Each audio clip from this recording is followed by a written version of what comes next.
Hello and welcome to our new video. To use the COUNTIF function in Excel, follow these steps.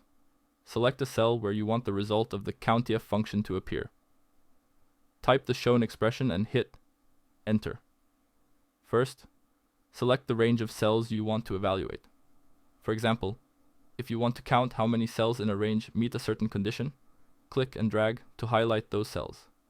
Next, type a comma and then specify the criteria for counting.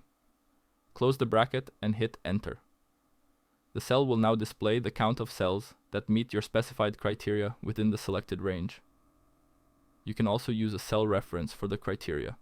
For example, if you enter your criteria in a separate cell, you can reference it in the formula like the shown expression.